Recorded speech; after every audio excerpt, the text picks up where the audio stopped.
오늘 이렇게 기도하러 나오신 우리 성도님들에게 하나님의 크신 은혜와 축복이 함께 하시기를 주님의 이름으로 축원을 드립니다. 에스라, 느헤미야, 그리고 에스더, 학개, 스가랴, 말라기 이런 책들은요, 이제 무너진 성전을 다시 건축하는 주제의 책들입니다.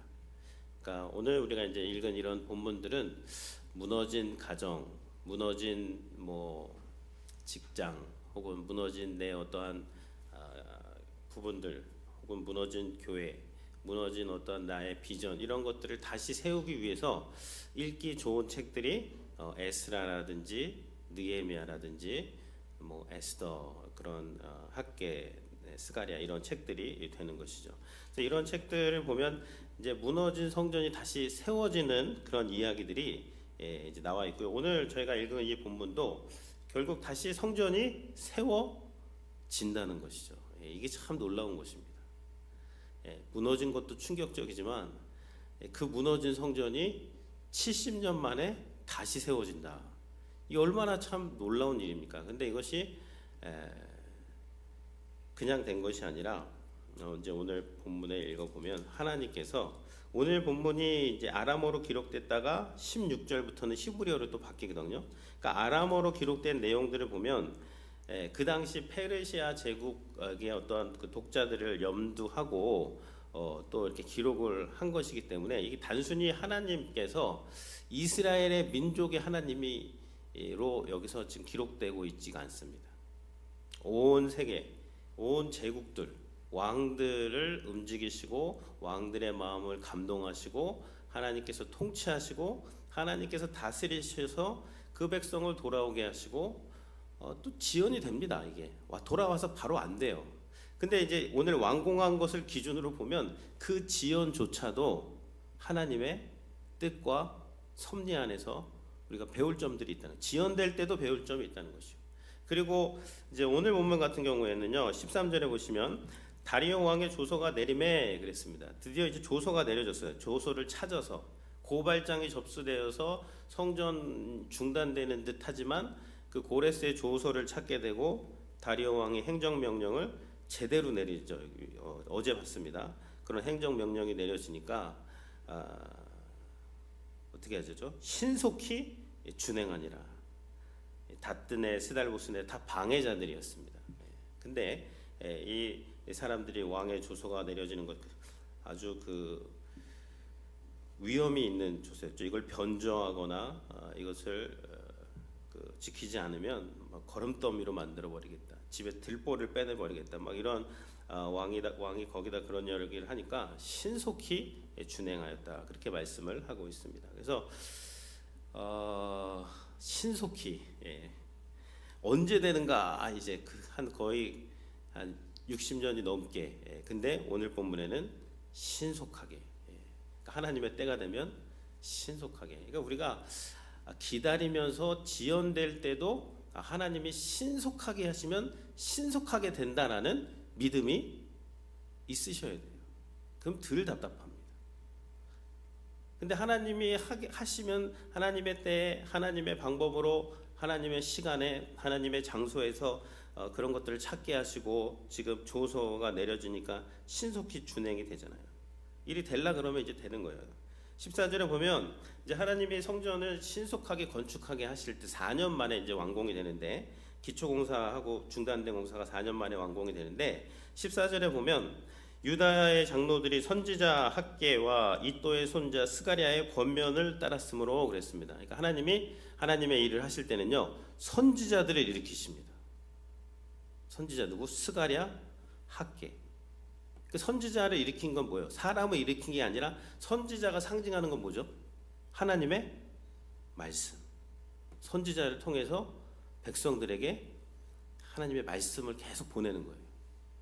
그러면 그 선지자 학개와 이또의 손자 스가랴의 권면을 따랐단 말이에요. 백성들이 권면. 여기 권면이라는 것이 하나님의 말씀도 되고요, 가르침, 조언, 그리고 인도, 이게 다 되는 거예요. 그러니까 이 백성들이 다 자포자기하고 좌절하고 있고 그냥 힘 다 빠져 있는 그런 상황에서 하나님께서 조서를 내려서 전격적으로 지금 이 정치를 그런 것을 사용도 하시지만 또 하나님의 말씀을 선포하는 그 삭개와 스가랴를 보내주셔가지고 갑자기 이 말씀을 막 들려주시고 그럽니다. 그러면 이 스가랴의 권면을 이 백성이 따랐다는 거예요. 순종했다는 것입니다. 이 순종도 하나님이 하게 하시는 것 같아요. 제가 봤을 때. 이 따르고 성전 그렇게 되니까 성전 건축하는 일이 형통하게 되었다. 하나님이 그 손을 형통하게 해 주셨다는 겁니다. 그러니까 백성들이 자기 열심과 자기 기술과 자기들이 모아놓은 뭐 그런 거 가지고 내가 한번 해보겠다라는 그런 저 문맥이 아니라요. 그냥 하나님께서 선지자를 보내주시고 이 조서를 통해서 또 그들의 마음을 감동하셨을 때 그들이 그 말씀에 순종했을 때 그 성전이 건축이 형통했다. 그렇게 이야기를 하고 있는 것이죠. 그래서 여기서 형통했다는 것이요, 다른 것이 아닙니다. 하나님이 함께 하셨다. 요셉도 마찬가지죠. 요셉이 형통했다는 것이 감옥에 들어가고 막 팔려가고, 근데 요셉이 형통했대요. 이게 무슨 말이에요? 성경에서의 형통은 우리가 생각하는 모든 게 다 잘 되고 아무 일도 없고 내가 바라는 일들만 다 이루어지는 것을 형통이라고 하지 않고, 이 형통했다는 것은 하나님이 함께 하시고, 하나님이 함께 하시기 때문에 거기가 좋은 자리든 뭐 힘든 자리든 어떤 고난의 자리든 왕궁이든 감옥이든 그곳에서 함께 하심으로 하나님의 뜻이 이루어지는 것, 그것을 형통이라고 하는 것이죠. 그래서 형통하게 되었다는 거예요. 하나님 함께해서 그 성전 건축을 능히 감당했다, 번성했다, 성공했다. 이 형통의 또 다른 의미는요, 통과하다는 의미가 있습니다. 그러니까 거기 그 어려운 구간에서 요셉이 주저앉거나 자포자기하거나 그냥 그렇지 하지 않고 하나님과 함께함으로 거기를 지나가게 되는 거예요. 그게 형통입니다. 그 어려운 구간을 지나가는 것, 통과하는 것, 브레이크 스루하는 것, 이것이 형통이 되는 것인데, 하나님께서 이 함께하심으로 성전 건축이 지연되는 거기서 일어나서 이 백성들이 성전 건축을 하나님과 함께 이제 4년 만에 완공을 하게 되는 내용이 나오고 있습니다. 그래서 어떻게 되죠? 하나님의 명령과 바사왕 고레스와 다리오와 아닥삭스다의 조서를 따라 성전을 건축하며 이를 끝내되 다리오 왕 6년 며칠에 끝냈다라고 그렇게 말씀을 하고 있는 것입니다. 그래서 끝났어요. 여기까지가 아람어로 기록된 부분입니다. 그러니까 여기는 포로에서 이제 돌아온 모든 사람들이 다 읽을 수 있는 본문이에요. 히브리어를 몰라도. 그러니까 이게 이스라엘 하나님으로서 이스라엘 민족신이 아니라, 그래서 여기 왕들을 보면요, 재미있는 것은 여기 바사왕 고레스가 나오죠. 페르시아의 초대 왕입니다.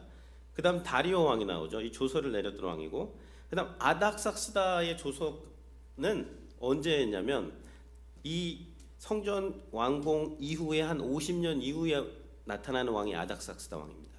근데 그 왕의 조서까지 미리 여기다 집어넣었어요.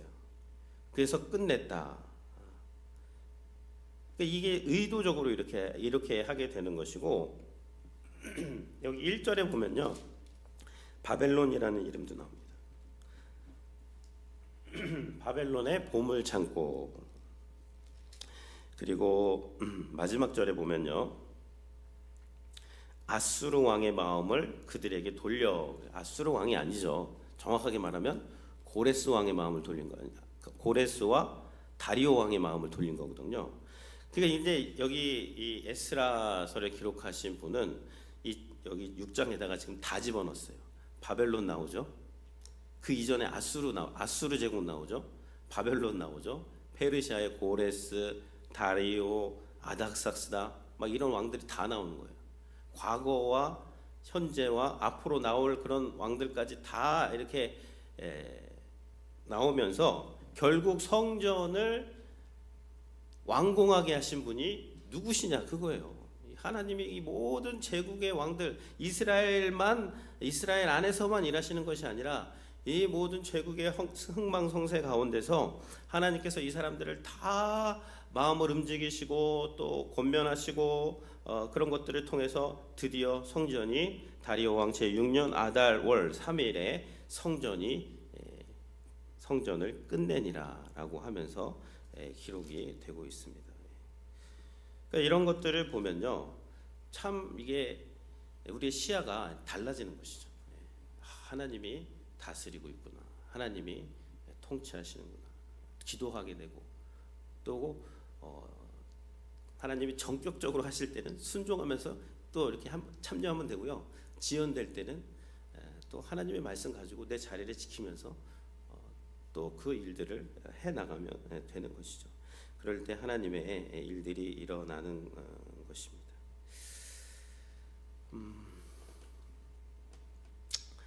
이제 성전이 완성이 됐잖아요. 이제 이것은 성전이 완성된 것은 이게 자체가 목적이 아니죠. 성전이 완성해서 뭐 하겠다는 거예요, 결국은? 성전이 완성되면 거기서 뭐 합니까? 그렇죠, 예배. 그러니까 예배의 내용이 16절부터 나오는 거예요.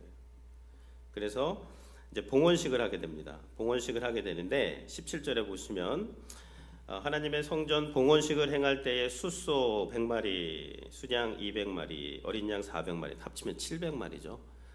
어떠한 하나님께 드리는 그러한 제물들, 완벽한 그런 숫자를 또 상징하는 700마리의 양과, 그리고 이스라엘 지파의 수를 따라 수염소 12마리. 지금 북이스라엘은 망한 지 한참 됐고 남유다도 망했고, 그리고 돌아와가지고 예배를 드릴 때 하나님께서는 12마리의 그런 수염소를 12지파를 위해서 드려라 하면서 전체를 위하여 속죄제를 드려라. 속죄제.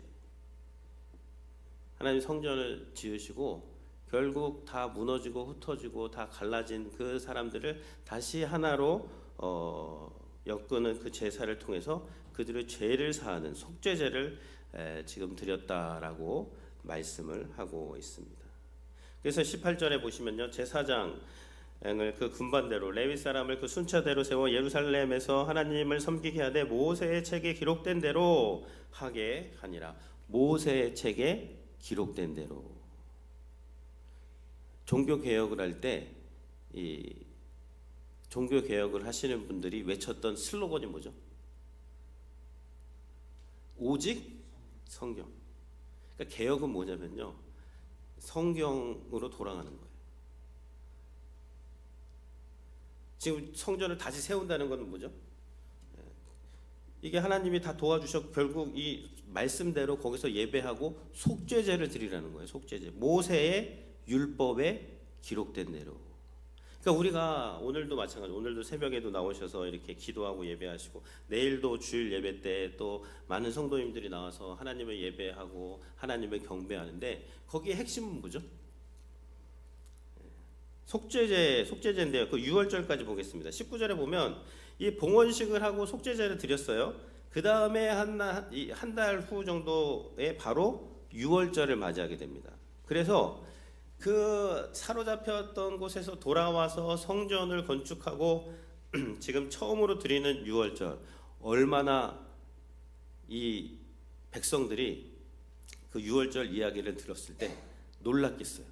우리 조상들이 그 옛날에 이집트에서 그렇게 노예 생활하고 있었는데 하나님께서 10가지 재앙으로 마지막에 어린 양의 피를 문설주에 발랐을 때 그 죽음의 신이 넘어가고 우리가 이집트를 탈출해 가지고 이렇게 나올 수가 있었다를 들을 때, 그들이 바벨론에서 그 제국에서 그렇게 거기서 이민자로 살다가 하나님의 은혜로 바벨론에서 나와서 지금 예루살렘에 와서 이 성전을 건축을 하고 6월절을 드리면서 그 과거의 6월절의 이야기를 드렸을 때 얼마나 이 마음이 벅차올랐겠습니까?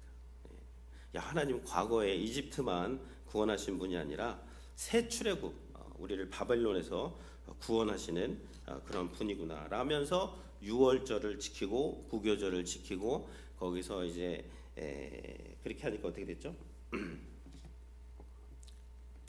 22절에 보면 즐거움으로 이레 동안에 무교절을 지켰다. 이는 여호와께서 그들을 즐겁게 하셨다. 그러니까 진짜 즐거움은요, 진짜 이 퀄리티 높은 거의 영원한 즐거움에 준하는 즐거움을 우리가 누리려면 하나님을 예배하는 가운데 우리가 하나님 우리를 어떻게 구원하시고 어떻게 은혜를 베푸셨고 그 어린 양을 통해서 어린 양의 우리가 성찬식을 하잖아요. 주일 매주 첫 주마다. 그게 뭐예요? 이 유월절입니다. 어린 양의 피와 그분의 살과 그분의 떡을 마시면서 그 은혜가 우리 안에 우리가 그분 안에 누리는 이 어린 양의 혼인 잔치, 이 유월절의 잔치를 벌리는 것, 이것이 예배이고 이것이 우리의 신앙생활이고 그렇게 할 때 하나님께서 즐거움을 더해 주시고 그것이 이 성전을 지은 목적이고 이 성전에서 우리가 그런 예배를 할 때 세상에서 나눌 수 없는 그런 사랑과 또 그런 성장과 성숙과 성화와 그런 것들이 일어나게 된다는 것이죠. 그것이 오늘 이 본문의 내용이 되는 것입니다. 한 가지만 더 본다면요. 21절인데요. 21절이 이 에스라서를 또 잘못 읽으면 에스라가 이제 돌아왔을 때 우리도 성전 건축하게 좀 해달라라고 사마리아 사람들 있을 때 거절했단 말이에요. 그리고 나중에 이제 10장에 가면 이방인들과 결혼을 했는데 그 자녀들과 아내들을 돌려보내라는 그러한 지금 우리의 어떠한 그 입장에서 보면 야 이거 너무한 거 아니야? 라는 그러한 마음이 들 정도로 하나님께서 단호하게 명령을 하시는데 그것이 무엇이냐면요, 이 거룩함입니다. 그리고 여기 이제 속죄제도 나오는데 20절 먼저 보면요, 여기 보면 제사장과 레위 사람들이 일제히 몸을 정결하게 하여 다 정결하게 하매 정결하게 했다 그러죠. 그리고 21절에도 사로잡혔다가 돌아온 이스라엘 자손과 자기 땅에 사는 이방 사람들의 더러운 것으로부터, 그러니까 이방 사람들의 더러운 것으로부터 스스로를 구별해서 이스라엘 사람들에게 속하여 이스라엘 하나님 여호와를 찾는 자들이 다 먹고 그랬어요. 이게 중요하다는 것입니다. 무슨 말이죠? 그러니까 하나님을 예배하기로 작정하고 하나님을 정말 이 말씀을 받아들이고 하나님을 예배하는 사람은 이스라엘 사람들이든 이방 사람들이든 다 유월절에 참여하게 했다는 거예요. 이스라엘만 참여한 거 아닙니다. 그러니까 이스라엘 민족의 절기가 아니에요. 하나님을 믿는 모든 사람들, 이방인들 사람까지도 다 했고 거기에 즐거움으로 하나님이 예배했다라는 것이 또 이 21절의 내용이 되는 것입니다. 그러니까 지금 우리가 이 6장이 아람어로 기록되어 있고 막 제국의 왕들, 이스라엘의 왕이 아니잖아요. 여기 무슨 아닥삭스다 왕도 나오고 뭐 다리오 왕도 나오고 바벨론도 나왔다가 아수르도 나왔다가 모든 나라들이 다 나오는데 하나님께서 그런 제국들을 보면서 그 가운데서 하나님을 믿기로 작정을 하고 나오는 사람은 누구든지 다 이 예배에 참여할 수 있다. 이것이 또 이 성전을 건축하고 예배하는 여기에 들어있는 내용이 되는 것이죠. 그래서요, 오늘 뭐 우리들이 여러 가지 여기서 생각할 수가 있는데 우리의 예배가, 주일날의 예배가, 이 교회의 예배가 우리만의 예배가 되면 안 돼요. 나만 생각하고 내 세계에 갇혀 있고 맨날 그냥 내가 생각하는 것만 생각하는 게 아니라 이 교회는요, 모든 민족을 향해서 열려 있어요. 그리고 여기에 있는 모든 분들이 믿지 않는 분들이 와서 여기서 예배드리고 예수님을 주님으로 고백을 하고 또 어린 양의 그런 혼인잔치에 함께 참여함으로 함께 즐거워하고 기뻐하는 예배가 올라가는 그것을 우리가 바라보고 그것을 위해서 기도하면서 그것을 위해서 우리가 또 기도하고 교회를 섬기면서 나아가는 것이 하나님이 원하시는 그 교회의 모습이고 또 우리 교회가 또 나가야 될 그러한 모습들이 되는 것입니다. 그래서 배척하는 것이 아니라 이제 다 이것을 읽어보면요, 다 주님 안에서 초대하고 함께 예배하고 예배할 때 즐거움이 있고 기쁨이 있고 우리 성도님들은 어떤지 모르겠어요. 예배할 때 즐거움과 기쁨이 또 넘치게 되고 또 우리 성도님들 그런 감사 제목 같은 거 올리시는 거 보면서 참 감사하더라고요. 우리 교회 성도님 참 훌륭하시다. 잘 순종해 주시고 또 이 감사 이렇게 나누는 거 보면서 또 저도 감사가 넘치고 그러면서 그렇게 이제 감사하는 마음을 이제 갖게 되었죠. 그래서 오늘 말씀 기억하시면 함께 기도하실 때 우리 교회가 하나님의 어린 양의 그러한